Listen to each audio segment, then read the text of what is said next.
Hello there, and welcome to Sandbox from Bureau Happold. This month, we are going to take a look at the big issues we've explored so far. It's an episode we are calling Life's Essentials: Water, Power, and Plants. These are the keystones of life as we know it, and now, more than ever, it is crucial that new thinking is incorporated into the solutions, and maybe even we need to start rebooting some thoroughly clever ideas from the past. We've already had a plethora of guests, and their minds are all steaming laboratories in which they have been cooking up ingenious plans. We will be hearing some of the finest thinking on the subject of life's essentials. But before we do so, how have we got here?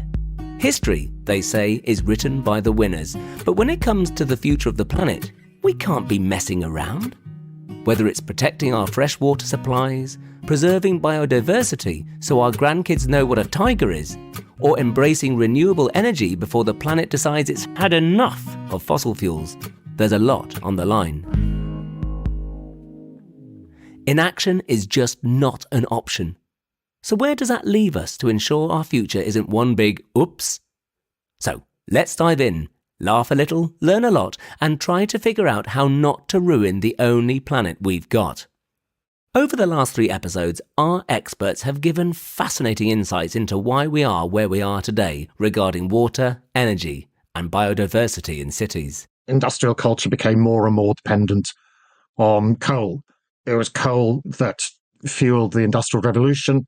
It was coal increasingly that powered the British Empire and allowed for the expansion of the British Empire.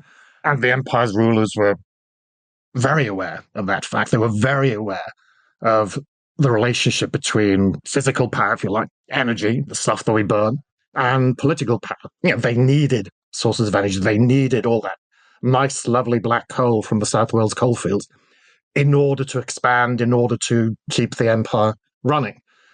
We were increasingly fantasizing, if you like, about what do we do when the coal runs out.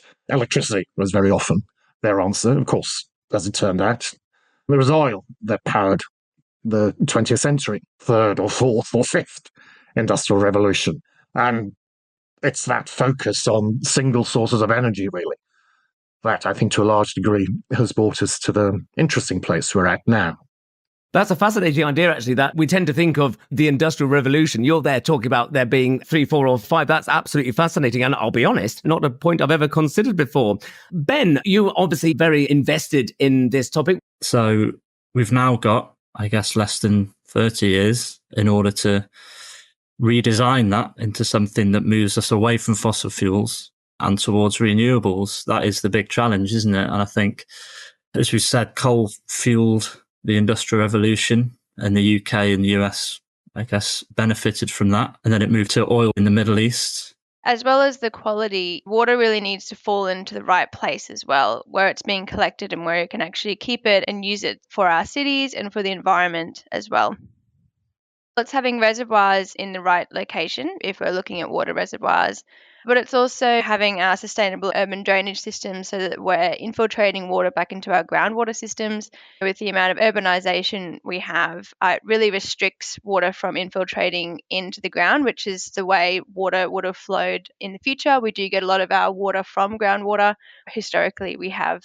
So yeah, it's looking at where the reservoirs are placed. What I'm saying, panel, is, given all the flooding we have, surely water shortage is a simple fix, isn't it? What do you think, Tom? It's a question of the quality as well. So it may be that teenagers are happy to shower in questionable water quality, but I'm sure that as a connoisseur of tea, you want it to be the kind of best water possible to bring out those leaves. Also, it's not just holding the water back for later use, whatever that may be. It's also basically refining it to make it go from river water to tea quality water. And obviously that has energy input, it has other kind of chemical inputs. And also then once you've used that water, it has to go somewhere again. I think it also comes down to the morphology of these systems. So again, it's a seemingly technical word, but all it means is imagine putting concrete everywhere. The moment the rain falls within reason, it's going to run off the land and go into the sea. So now all of your tea water and other water is now in the ocean where you can't use it. Whereas if it falls onto kind of bogs and forests and those types of things, it's a bit like a sponge. It'll get wet, it'll retain that moisture, and then you can pull that water out at a later date. So humans have done a really good job of making all our cities drain really quickly, all these kind of areas that we use drain really quickly. But it means that any water that falls on those areas, the water can't really be used by us. And ironically, it then makes the flooding event more likely because the water rushes off and ends up in one location, i.e. the river, very quickly. So actually, it's not just a question of quality and quantity, it's also the morphology. So the way in which we have built our civilization really focuses that rain to get rid of it as quickly as possible. We shouldn't shy away from the fact that because water is so necessary for maintaining life, there is a tremendous amount of conflict when it comes to access to the clean water, but also taking away the dirty water and making sure we're safe from natural disasters. So we need to have systems in place to make sure we deal with each of those components. Going back to the Great Stink, that was mainly related to sanitation. Okay, the dirty water dumped into the Thames made sure that it was such a putrid environment that finally the lawmakers at the time engaged with the problem. Maybe parallels there with the current discharges into the river systems. I think you touched on some interesting points there. I think there was a period in the sort of 60s, 70s, 80s where we looked at efficiency and movement around cities was really important, so particularly road networks. And where I live in Leeds, it was trumpeted as the home of the motorway city, much like cities in the US like Detroit as well, where big, huge motorway infrastructure was about the selling point around coming to live here. So you could drive from your house to your place to work at 70 miles an hour, jump out and get into your office. That caused a massive take up of space from grey infrastructure. And I think that's led to big tarmacking and solid topping of city spaces. Now, I'd like to think we're moving away from that now, which is where we've decided that actually what's important to us in terms of livability, and that's what's really key to this, I think, is about understanding where do we want to live and what environment do we want to live in. Part of it has been sort of exponential population growth and the need to house a lot of people. And obviously, the vast majority of people do live in cities on a global scale, and that's continuing to happen. So grey infrastructure has obviously formed the basis of that because we've needed to make sure that we've got adequate housing. And I think now it's only that we're at the point where we're realizing there is a sort of global nature crisis. But I think people are really waking up to the fact that we're inherently part of nature and we're totally linked to it. And it's really important to care because we're on the brink of a mass extinction event with regards to nature. So we've got 70% of nature in global decline. So that applies to the rural areas, but also in cities as well. And that matters because it's inherently linked with wildlife is inherently of value for sort of cultural reasons. Obviously, we have our kind of link with it for emotional reasons as well and reasons of mental health, but it's also of value inherently, intrinsically, as much as anything else. At the same time, we've seen a parallel increase in global temperatures. And there's some really interesting data to show that our climate emergency is completely linked with our sort of nature depletion emergency. Those two things are linked and they have a circular effect on one another. So that's why we should care, because we have to. I think we've always had parks, and when they were there, they were very formal. You felt almost you should stick to the path and behave yourself. But now we understand how much we need to immerse ourselves in plants and horticulture. And as Aaron and Colin were saying, with huge population growth, people can't have gardens at home. So this is becoming even more pressing, that we create parks and spaces in cities that literally everyone has access to and can use in a multitude of ways. But it's not just problems we'll find in history. We can also educate our future with lessons from the past. Just listen to this. You have people like Robert Heinlein with his kind of future history series, imagining sources of power, what we would now think of as kind of solar panels, really, which provide, again, indefinite amounts of energy to fuel this future. If history teaches us anything, I think it teaches us that's not necessarily the good way to think about energetic futures, because one size doesn't fit all, really, I think, when it comes to equitable provision of enough energy for everybody. So I think definitely a fan of houseplants. And if you can build in atriums and things like that, where you have giant ficus and wonderful things like that, all the better for it. But I would say I do prefer a building where you can see outside and you've got planted areas outside, because you get this seasonal change. You see the birds, you see the seasons changing. And we're finding this in places like hospice gardens that are so popular, so needed and so valuable. Just to go outside, I think we should encourage people to step outside, even on a cold day. I'm really passionate about people experiencing different weather and just knowing this is spring. These are the changes that are happening. So many people in a city don't see that. They're surrounded by buildings. Is it autumn? Who knows? I think I'm definitely prefer to see outdoor plants placed brilliantly so that people can see them and enjoy them whilst at their desk. I often think about my dad when I'm thinking about like how to start looking at gardening and biodiversity in your space. He's a keen gardener, has been for a long time, but he's done a couple of odd things in the last sort of 10 years. And he started with buying bees, a bee larvae, and he gets them in the post. So Royal Mail delivers a bee larvae, and then he puts them in the garden, and they obviously hatch in the garden. So you're creating a bit of biodiversity there in your garden by bringing bees into that part. We've had issues with bees, particularly where they are in the country. And then the other thing he did, so he removed a big patch of concrete paving from a garden area, which is great because it's turning it into a sponge garden, let's say. But he planted that area up. And then what he did was he got 100 worms posted to him to make sure that area had some sort of nutrition and worms in there moving around. From government interventions and space-age thinking to getting baby bees through the post, our expert panels have not been short of inspirational and sometimes unexpected solutions to the big problems. Well, Mayfield as a project based in the centre of Manchester, rather than leaving the centre to urbanise even more, it's opening that space up, providing a parkland, a place for people to enjoy, but also an area where when we do get significant rainfall over Manchester, there's a space there for that water to spread out to flood the landscape. That helps to limit the impact on the downstream people. So it itself, as a park, it provides that wonderful societal role in dry weather conditions, but it also provides a benefit during those flood conditions. And that is one of my key interests, is trying to deliver those sort of dual use spaces that provide real value to communities, both in the dry condition, but also in the wet condition as well. And because you're attracting people, you want that space to be as inviting as possible.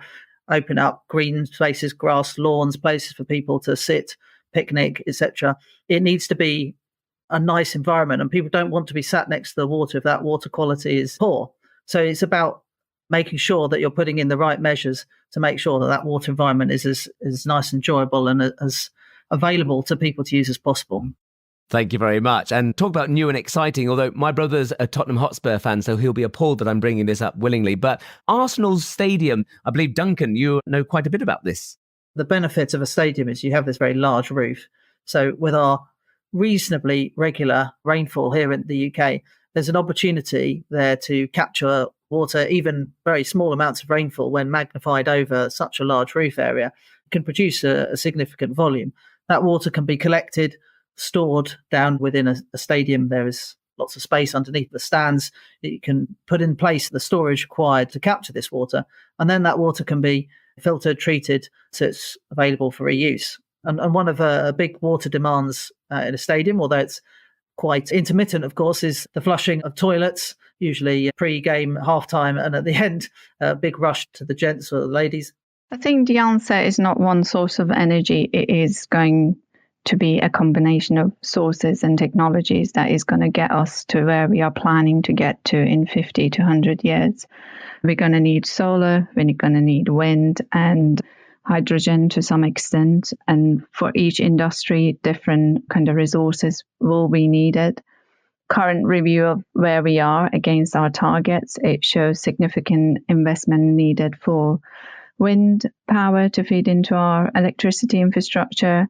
We need solar, we need to target our transport, which hydrogen will play a big role in there. So the answer is mix of resources to get us where we need to get to. What we shouldn't forget is we need minerals to produce the technologies that we need for the renewable energy. And these minerals are in the regions that they are underdeveloped, and they require energy to be extracted, require significant energy and water to be extracted, and we should not forget the social impact of that mining. Just looking at whole system approach when we are solving these community issues, looking at various projects that could join up and bring value and benefit to that community, which could be jobs, could be lower energy bill, also decarbonizing, upgrading their current system. So we worked on a number of kind of local projects, looking at various aspects of bringing these projects, such as introducing a new ground source heat pump could feed the school during the day and then pick up the peak heat from a leisure center and possibly extend to the social housing. If we have got enough roof space, can we put more PV there to link to feed the ground source heat pump, and then create a private wire which could benefit the locals from cheaper electricity. So bringing that kind of whole system thinking and creating a project which could benefit the community, it was at the heart of this project. And we are creating these kind of various models to be able to tackle these diverse set of projects, or I don't want to say issues, but it's a diverse set of kind of challenges that we have to be able to get to our targets. That's the $1 million question, I think. Can we do it? And I guess most importantly, can we do it affordably? I think at the end of the day, it's going to cost a lot of money and it has to be paid for, but it can absolutely be done. I think we need to think about more around what's the cost if we weren't to do it? What's the cost if we were to continue as we do today? What is the cost on communities and livelihoods across the globe? So yes, we can do it. And we need to generate twice as much electricity as we do today in order to get there. And in order to go for our Electrify everything scenario, and the renewables will have to be around 4 times the capacity of what they are today. So that's the challenge ahead of us. It will cost money, but it's something that as a society and as a species, we're kind of behind and wanting to solve that question. I think it's a matter of when rather than if we have to do it, really. I guess in terms of retrofit versus new build, I guess there's a huge amount of infrastructure upgrade that we'll need to, as we said at the beginning of the show, we've got a Victorian infrastructure, particularly electrically, that will have a huge investment required in order to upgrade it to get those kind of electrical capacities we're talking about. That's one of the larger challenges, and also storage. So hydrogen, well, there's relatively almost no storage on the grid today. So it's huge investment required in storage to make the wind and the solar work when the sun isn't shining and the wind isn't blowing. So those are probably the key challenges, I would say, in terms of the transition that we need to make. I can't think of any parallels between Love Island and an energy island, but I guess it's kind of similar to the community idea of having a community or an area have independence over their energy. So they generate their own energy, they consume their own energy, and they can maybe trade their energy as well that they produce.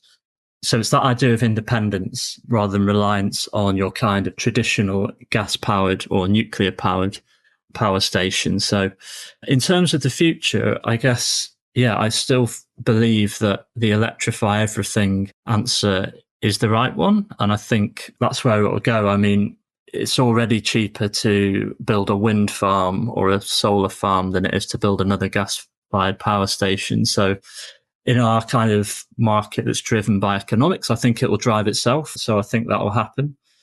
I guess the only other one that feels like a silver bullet out there is nuclear fusion, which we haven't really touched on. But I think current projections suggest it's not going to be practicable for another, 50, 100 years plus. So we'll definitely have to do something in the interim anyway. But that seems like the only one that maybe mimics a bit of science fiction in that it seems to be able to produce more energy than you put into it. Not that I'm a nuclear physicist, but it seems to defy the laws of physics for me. But that's the only one that maybe seems like a science fiction technology that could potentially be a silver bullet in the future. What are the pros and cons of something like a 2-tier system? Let's go to Tom for the pros and cons of a 2-tier system along those lines. I think a 2-tier system makes quite a lot of sense because I also think it's a little bit mad that we wash our cars and flush our loos with drinking water. That seems slightly indulgent, I think, in any society, no matter your resources. And again, I think this kind of whole problem has really arisen because we have cities. A lot of people live in those cities, so you've got a lot of kind of concentration of resources and the use of those resources. That's why we then have to pipe in water from really far away, pipe sewage back out, treat it and put it back in the river. But really, you could, for example, use rainwater to flush loos. If the building's large enough, you can irrigate with various qualities of water.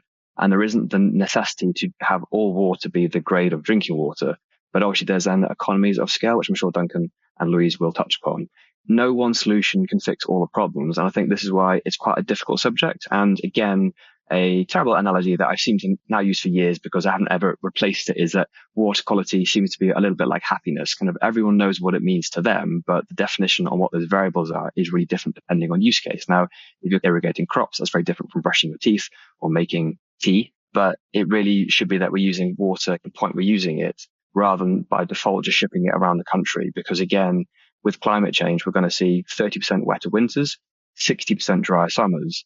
And what that will do is when rain falls, not all of the rain runs into rivers. Some of it evaporates, some of it's used for kind of biological activity. So actually, when you increase the kind of wetness or you have flooding, it's going to cause a disproportionate effect. The southeast of England may be 60% drier. Now, quite a lot of that rain is already just evaporating into the air. So they're going to have to pipe water from Wales probably across down to the southeast. And if people could only use water where it was and have a bit of retention, they'll never fix the problem entirely, but it would definitely help not ship water hundreds of miles across the country, which just seems a little bit crazy to me as the kind of default action. I think you raised a really good point there, Tom. You really hit the nail on the head. One solution isn't a one-size-fits-all sort of thing. It doesn't apply everywhere. Grey water in particular is something that we absolutely should be pushing for, and recycled water as well, and using water where it's generated. The potential to use grey water, which is capture water from non-polluted sources like a shower or a tap, and you reuse it for things that you don't need to drink it with, essentially. And there's so much opportunity for that, but it's really only able to be adopted in more new build situations where you can build it into the design. Whereas when we're looking at older buildings and trying to retrofit those sorts of things, and you have to have two pipe systems within the actual plumbing of the building, it becomes a lot more difficult. And then I think in those situations, it's looking at it more sort of a catchment scale, and what can we do in a wider catchment to make the best use of our recycled water and use it to supplement our current water supplies and reduce our overall demand is really something that is going to be more of a focus in the future. What I would really like to see in the future, and it's something that I spoke about recently at a conference in Istanbul, is trying to manage our water better at a catchment level. And it's something that the authorities in England are starting to move towards at the moment. But I'd really like to see it not just from a water authority perspective, but actual developments as well. We often see water as like an add-on or something that we need to address as part of our development proposals. But if we were to think about it as something that was really complementary and front and center of our development, we could see so many great changes in the urban environment, and we'd have a lot more water availability. We'd be recharging our groundwater wherever we could. And really, I'd like to see a lot of legislation changes and regulations that force the hand of new development to use recycled water, use grey water, limit water use, not having these unnecessary water features, and talking to people around us. Who else is in our catchment? What are their issues? What are the issues coming up in the future? And that sort of collaborative planning, I think, would be a wonderful place to be in the next 50 years. So we've exploited the natural world in a real way. And that's very clear when it's looked at in a sort of global metric sense. Thankfully, the new biodiversity net gain policy is all about leaving nature in a measurably better state than it was before. So the difference between what we were doing prior to this policy, which would rely purely on the professional judgment of ecologists, essentially, is to work out how much mitigation should go in. Now, our new take on that is that we need to assess a site, and it is then assigned a numerical value based on lots of different parameters. You then look at what a development is going to provide in terms of biodiversity, which again is assigned a numerical parameter, and then you compare the two, and the policy requires developers to leave nature in a 10% better state than it was before. It's a really exciting policy, and lots of other countries around the world are trying to follow suit and do something similar because it sort of allows a very measurable way of looking at biodiversity compared to previously. They extend to much further reach than that, and there's some really interesting data around the study of that, some stuff we've worked on with C40 cities. I would say mainly as well, think about the environment you want to live in. Like when you go outside, you want to see an environment which is nice to live in. That has a huge mental impact on us as individuals as we go outside of our house. I think COVID taught us that the environment is really important around where you live, but also where you work as well. And being able to go outside and engage in nature has a strong mental health benefit.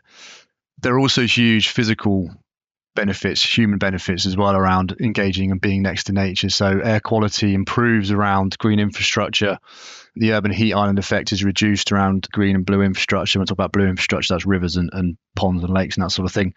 All these benefits, the sort of externality benefits, have been tracked. And the C40 city study, which I'd urge people to sort of look at some of the data there, but it can give a monetary value to all these benefits. Like a tree has a certain monetary value because it means that there's better health in the local area, which has less reliance on the health systems at NHS, has lower costs in the long term in those areas as well. So there's a huge benefit to a city space. And you can talk about how a park in itself, and there's certain parts we've worked on where the net value benefit to the broader city was looked at as about £10 million per year because of a park space that's being introduced. That's a massive benefit to a city. And it brings people in as well. Like, you want people to come into the city, you get more visitors, more attraction, which is good for business. So suddenly you've got a win across the environment, you've got a win across business, and you've got a win across human health. A triple win. What's not to like there? I think it's really important when you look at a space or a city space that's changing, the infrastructure all works together. So there's a sort of a coordination around the transport infrastructure, human infrastructure in terms of ins and out, and then the utility infrastructure and drainage infrastructure, but it all works together. So you're looking at now these multiple benefits across different types of infrastructure. So a piece of drainage infrastructure is no longer just a gully or a slot drain or whatever it is. It's a piece of sustainable urban drainage, which is now like a rain garden, for example. So you might see these popping up in streets around you where the highway authority is putting in a rain garden, and that's now serving a benefit for drainage, but it's also serving a benefit in terms of an ecological benefit. Colin, can you talk me through what is a rain garden? A rain garden is essentially a sort of planted space that sits next to a hard standing piece of space, and the rainwater from the hard standing piece drains into the rain garden. So rather than it draining into something hard infrastructure like a gully, it goes into a rain garden. And from there, it can then go into the ground, but it creates natural irrigation in terms of the planter. But also the planter has its own benefits. The planters can take out hydrocarbons from the water. It can also take out sediments. So suddenly you've got a piece of infrastructure which is doing multiple things rather than just one individual thing. And that's what we want from our infrastructure, to work hard and do more than one thing. Brilliant. We're heavily involved in this on a day-to-day basis. So I think the overall picture, it's what we're terming nature-based solutions. And it's a bit of a new industry buzz term. And what that means is looking at things holistically. As a company, we have flood risk engineers, air quality specialists, noise specialists, ecologists, obviously, of which I'm one. And we all work together to try and develop joined up solutions to solving some of these issues that Colin was just talking about there. A really good example of how BH have worked as an organisation to provide a brilliant green infrastructure solution is Mayfield Depot up in Manchester. So essentially, it was an urban regeneration scheme where we opened up the channel of the Medlock, which was a very dilapidated stretch of the river running through sort of urban Manchester. We opened it up and developed an urban park in conjunction with the wider project team. And what that did was allow us to restore the river to a state similar to what it would have been like prior to all of the urban development, but also in the process of that, creating a really wonderful urban park that provides an amazing recreational space for local residents. We've also seen an increase in rental yields, and then that park also provides other benefits as well. So a lot of the planting was designed with pollinator species in mind to make sure that we're sort of like considering the sort of local biodiversity, as it were. So it has a multitude of benefits, and it's one of our showcase projects. One other thing is that I know that Slough has got some funding from the UK government to try and implement some nature-based solutions with a view to becoming the sort of first sponge city area, as it were. And that's going to be an interesting sort of test case for how we might be able to start retrofitting potentially some of those solutions in other areas. So I think there'll be quite a lot coming out of that over the next sort of few years. The other thing to add is, to work climate change, there's a lot of feedback loop terminology that goes on. Do one thing and you get twice as bad next time. But with Sponge City, it goes the other way. So you're using less carbon-intense materials to create that because you're doing a lot more greening. The greening in itself has carbon sequestration benefits as well. So the long-term carbon influence in the environment and climate change is being reduced by approaching things this way. But you've also got this short-term benefit of creating a permeable environment and less prone to flooding. So keep feeding back, and that's a really positive loop to get stuck in. As you can probably tell by my natural air of authority, I used to be a teacher. Children have an unfiltered and, as a result, wonderfully perceptive form of curiosity.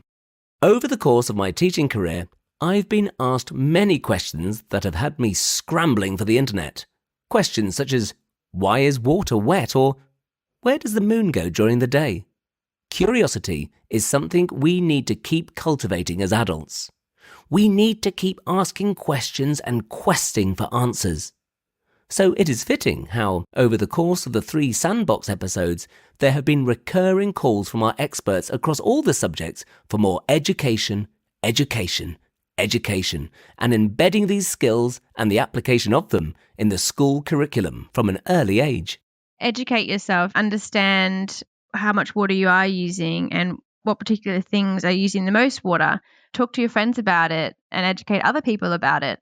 I come from Australia, which I mentioned earlier, and when I was younger, we went through the millennium drought, and actually during school, we got taught how to turn our tap off when we were brushing our teeth. And when I see a tap running, the discomfort in my whole body that I feel when I see that, I just can't stand it. And it stems from that education from a very young age. Talk to your friends, try to reduce your water as much as possible.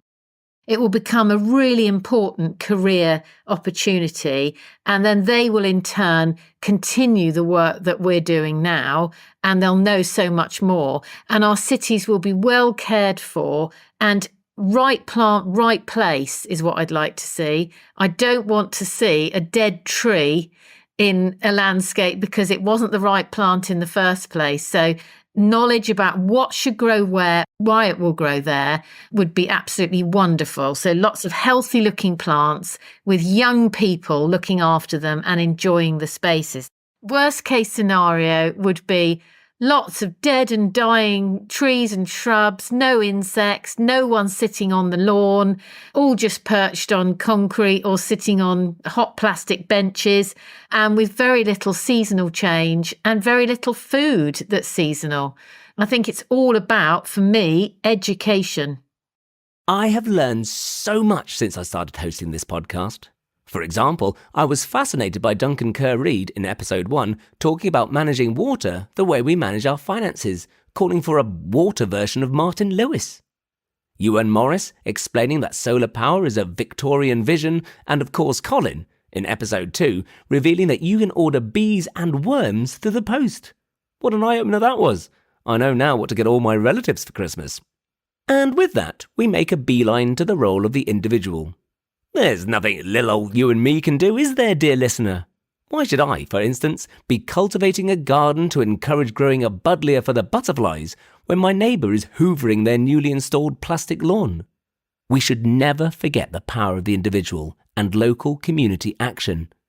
Lead by example. Listen to what our experts are saying. There's always something, however small, that we can all contribute to make things just that little bit better. I think this is something we inherited from the Victorians. This notion, this myth, really, that innovation is the product of individual genius. People like Nikola Tesla at the end of the 19th century portraying themselves as these kind of idiosyncratic, asocial disruptors who are going to change the way that the world was, and everybody needed to sort of go through them towards the future.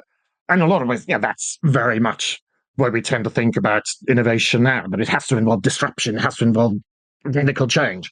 So it's actually really good to hear both Ben and Maddie talking about the need to embed new technologies in communities, to work together collectively, because the reality is that the myth always was a myth.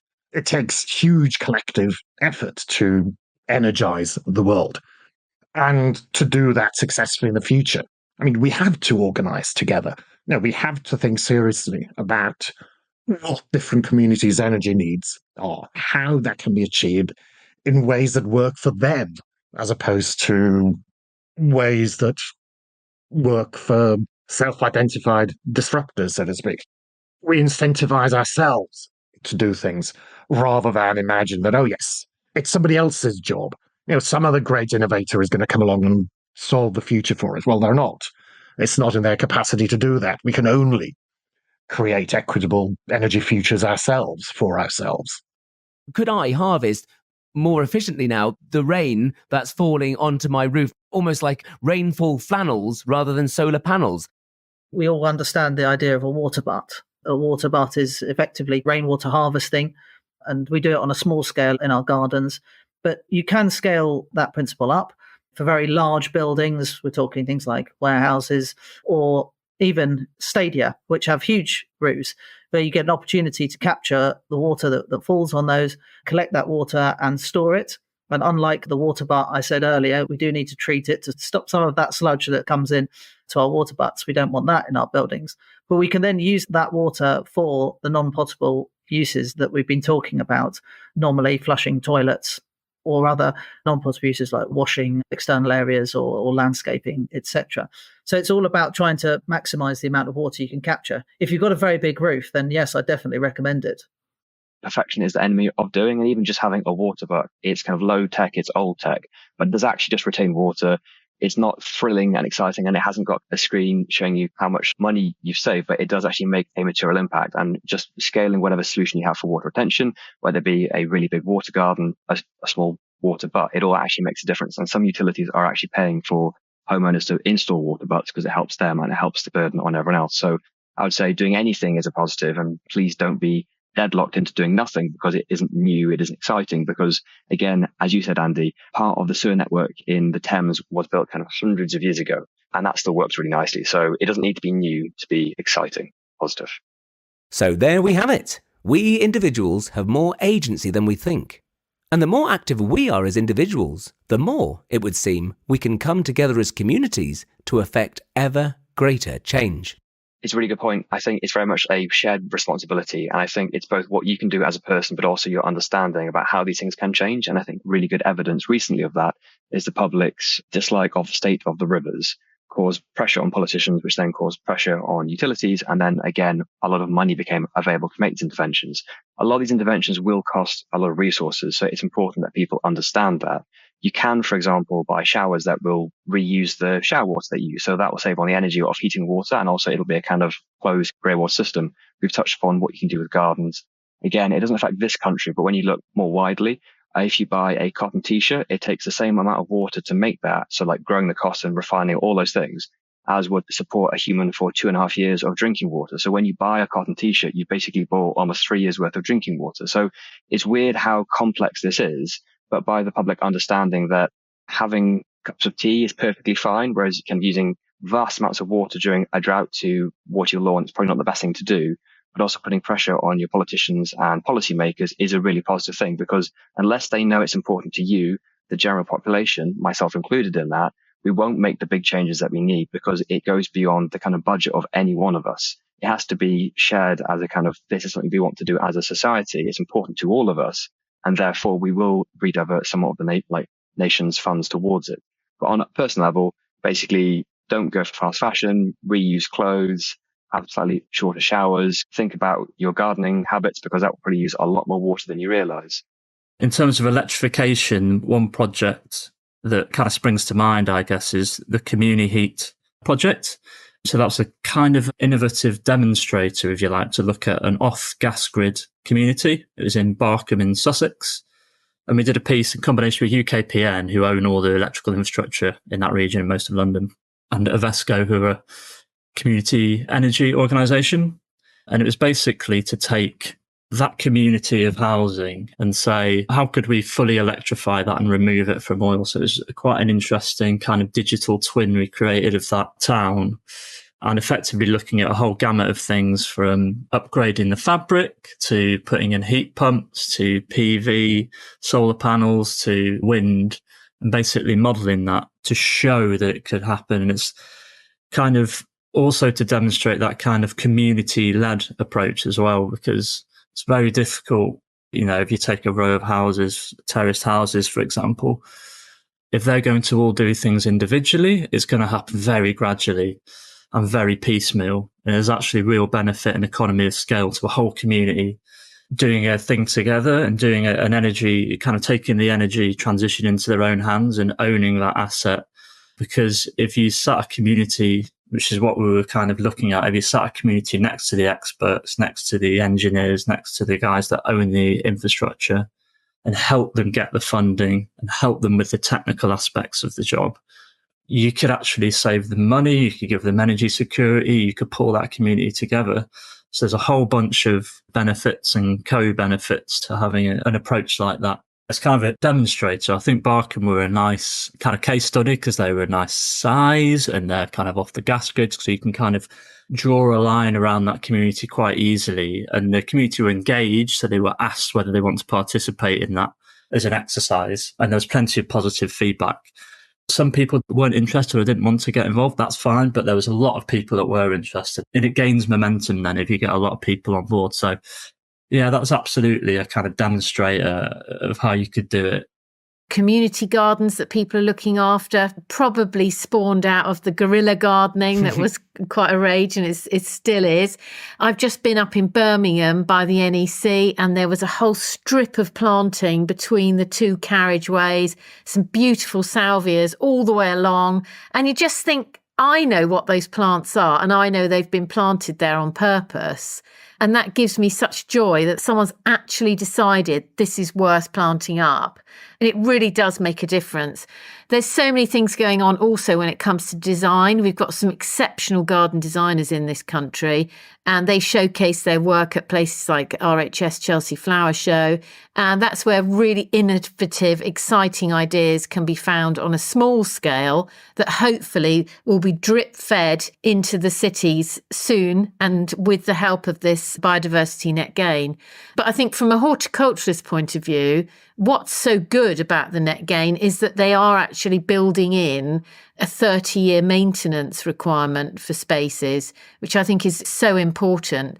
There's no point creating something if no one's going to look after it. There's some really good examples of where, by having a professional gardening team or person in place, they add to the community element as well, because they become someone that everyone recognises there. And they tell the story of the place. They understand the history of it as well. They understand the history of the planting there. And it becomes part of, almost a feature of that park space or that green space, that the person there, it brings a bit of character to it as well.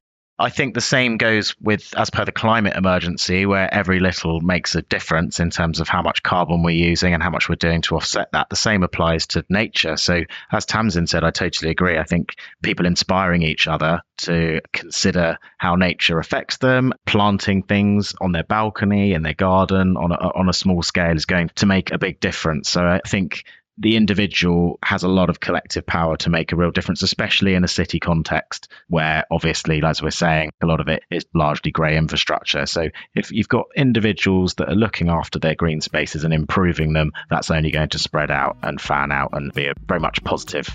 So it's a virtuous circle. We take individual steps that become collective movements. We shouldn't be relying exclusively on visionary disruptors, as Ewan Morris pointed out. We're all in it together.